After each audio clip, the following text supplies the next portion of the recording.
es un dictador, no le cambian el nombre. Gustavo Petro es un dictador y está actuando como dictador. Y cuando se le sube la cafeína a la cabeza, actúa ahí sí como lo que siempre ha querido ser, lo que trató de hacer para tener a Cepeda como presidente. Por eso el voto del fusil, el voto de los contratos, el voto de todos esos votos. Ustedes no tienen 12 millones de votos, ustedes tienen 9, 8 millones de votos, yo no sé cuántos, porque hay que probar. Y por eso seguimos insistiendo en esa comisión de la verdad. Lo que acabamos de escuchar retrata a un Petro señalado por actuar con autoritarismo, por despreciar los límites institucionales y por querer imponer su proyecto político a cualquier precio. También aparecen acusaciones gravísimas sobre presiones armadas, contratos y votos que supuestamente habrían beneficiado a su sector. Petro no puede responder a todo esto con discursos, victimismo o ataques contra quien pregunta. Tiene que dar explicaciones claras. Bienvenidos a Colombia de Frente. Suscríbanse porque vamos a revisar qué podría ocurrir con Petro cuando deje el poder y cuáles de estas denuncias tienen pruebas detrás.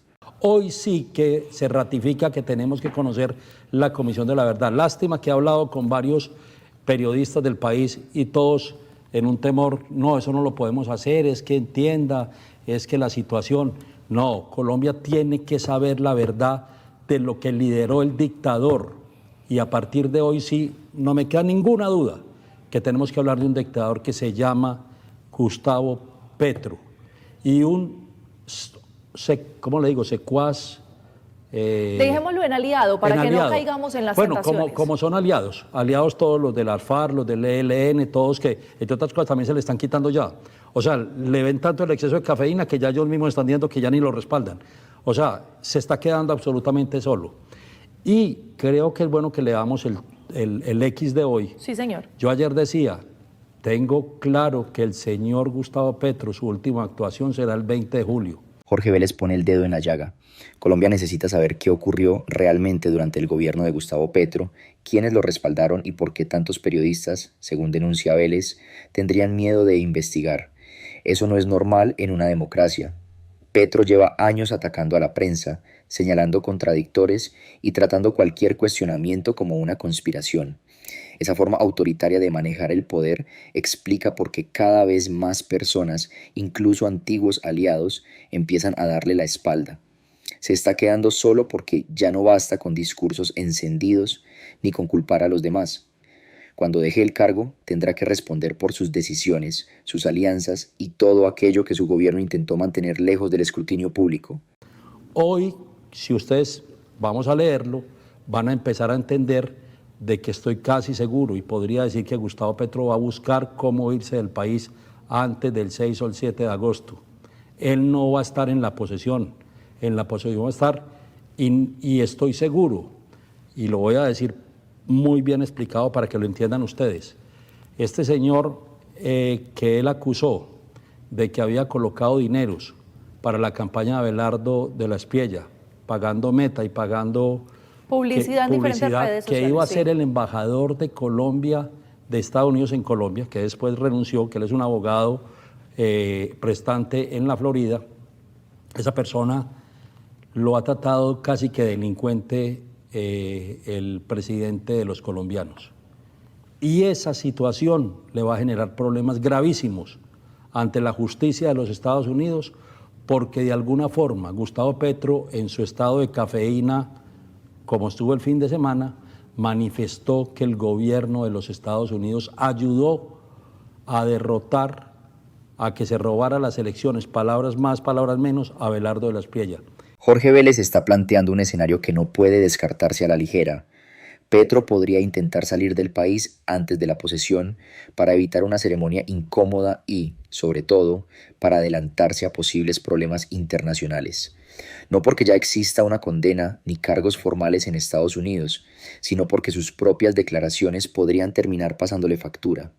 Petro ha acusado, señalado y lanzado afirmaciones gravísimas contra personas vinculadas con Estados Unidos, como si desde la presidencia pudiera decir cualquier cosa sin consecuencias. Pero cuando abandone el poder, ya no tendrá el mismo escudo político ni el control del relato. Vélez tiene razón en algo fundamental.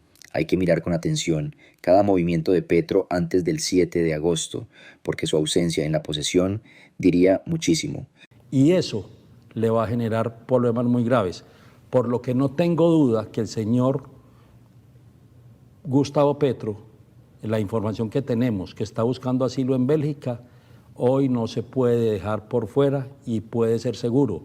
Allá está su amigo Rafael Correa, que es el que le está abriendo todas las puertas para poder salir del país, seguramente entre el 20 de julio y el 6 de agosto, que seguramente podrá utilizar el avión presidencial todavía para que lo pueda llevar a otro país, porque definitivamente creo que la situación se le está poniendo bastante complicada, definitivamente por sus actuaciones en el fin de semana. Jorge Vélez pone sobre la mesa una versión que Petro debería aclarar inmediatamente. ¿Está buscando una salida hacia Bélgica? ¿Existe realmente alguna gestión de Rafael Correa para facilitarle el camino? Por ahora son señalamientos que necesitan pruebas, pero el silencio solo alimentaría más sospechas. Y hay una pregunta todavía más incómoda. Si Petro abandona Colombia antes de entregar el poder y utiliza recursos oficiales para hacerlo, tendrá que explicar cada decisión y cada gasto. Después de pasar años acusando a todo el mundo, no puede pretender marcharse sin responder por sus propias actuaciones. Vélez está señalando un periodo clave. Entre el 20 de julio y el 7 de agosto habrá que vigilar cada movimiento del presidente saliente. Vamos atando cabos de cómo nos está narrando la historia y cómo estamos narrando la historia con Jorge Vélez, con lo que cronológicamente ha venido sucediendo. En la mañana de hoy, luego de este trino y de que despertara todo tipo de escándalos y polémicas, porque es la primera vez en la historia republicana que no se reconocen los resultados de las elecciones. Y aquí hemos tenido elecciones muy difíciles, Sí, don claro, Jorge. de un voto. Hemos tenido elecciones en las que se fue la luz y cambió el resultado. Y el país siguió y la democracia siguió. Pero lo que estamos viendo es histórico y tristemente histórico, porque se está atropellando de frente la democracia y la constitucionalidad del país. Pero mire, usted lo estaba diciendo, entonces hay tal vez un temor, hay tal vez una sensación, o como diría mi papá, se sienten pasos de gigante detrás con lo que está sucediendo. Y en la mañana de hoy, a propósito de una declaración que el doctor Lucio hacía para un medio de comunicación en la que hablaban de eso, de lo que usted está mencionando, de una posible judicialización del presidente Gustavo Petro, pues hoy en la mañana el ministro de Hacienda, quien funge como ministro delegatario, anunció dos cosas. Que déjeme hacer un paréntesis. Sí, señor. ¿Dónde está Benedetti? Eso no era una función de haberlo dicho el ministro de Hacienda. Él estaba hablando del empalme, pero manifestó situaciones bastante complicadas. Y Benedetti, que era el que debió haber salido a enfrentar este problema, Benedetti no quiso salir o no está saliendo. ¿Qué hay adentro? ¿Qué se rompió adentro? Benedetti no está de acuerdo con todo esto. Esa es una pregunta que lo quería hacer entre paréntesis. ¿Qué tenemos que hacer? Jorge Vélez está hilando una secuencia que deja demasiadas preguntas abiertas.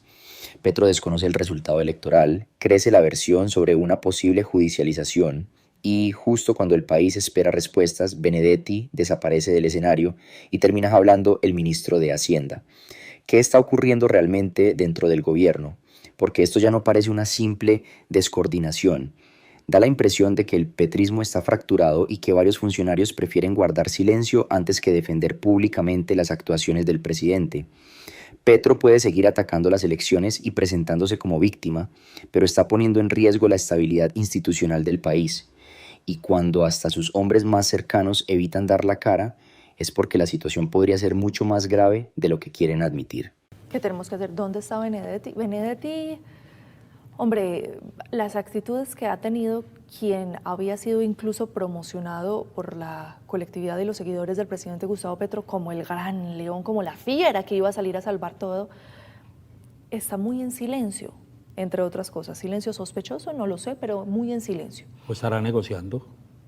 Es que él también tiene muchas cosas que cuidar. Su nombre, si quieren verlo por esa parte. No, y él también está en la lista OFAC.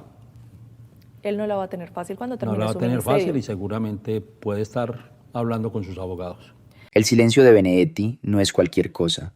Durante meses lo vendieron como el gran defensor de Petro, el hombre fuerte que salía a apagar cada incendio. Pero ahora, cuando el gobierno se desmorona y aparecen preguntas cada vez más delicadas, El supuesto león desapareció. ¿Está hablando con sus abogados? ¿Está tratando de proteger su propio futuro? No podemos afirmarlo sin pruebas, pero Jorge Vélez tiene razón al poner la lupa sobre ese silencio. Más aún cuando Benedetti figura oficialmente en la lista de sancionados de la OFAC. Aquí alguien tiene que explicar qué se rompió dentro del petrismo, porque cuando los más cercanos empiezan a esconderse, da la impresión de que ninguno quiere hundirse junto a Petro. Mire, Jorge, el ministro de Hacienda, Germán Ávila, entonces aprovechaba la conversación para decir, como si fuera iniciativa del gobierno, el desmonte del empalme, que lejos de la realidad, quien ordenó que se desmontara el empalme, o que se suspendiera, es la palabra correcta, que se suspendiera el empalme, fue el presidente electo Abelardo de la Espriella. El ministro salió a decir en la mañana, hombre, no podemos continuar, por dignidad, porque hemos pedido reiterativamente que no tenga apellidos, porque así no es la manera. Y lo segundo es, anuncia una denuncia penal que le van a poner a Lucio por atreverse a hablar sobre la judicialización del presidente Petro, sobre una posible judicialización del presidente Gustavo Petro. Y de manera tremendamente contradictoria, el presidente Gustavo Petro saca un trino en el que dice, no, nosotros seguimos en el empalme, se levantan son ellos, ya les voy a leer textualmente. Esto ya es el retrato perfecto del caos que deja Gustavo Petro. El ministro de Hacienda intenta apropiarse de la suspensión del empalme, amenaza con una denuncia penal a quien habla de una posible judicialización y, mientras tanto, Petro publica otra versión completamente distinta. Ni siquiera dentro de su propio gobierno logran ponerse de acuerdo. Jorge Vélez tiene razón al señalar estas contradicciones. Da la impresión de que el petrismo está desesperado por controlar el relato, intimidar a quienes hacen preguntas y presentarse como víctima, cuando fue el presidente electo quien decidió suspender el proceso. Petro puede hablar de sillas vacías y dignidad, pero ya no logra ocultar el desorden de su administración. Gracias por acompañarnos en Colombia de Frente. Suscríbanse y compartan, porque Colombia merece conocer toda la verdad sobre este final de gobierno.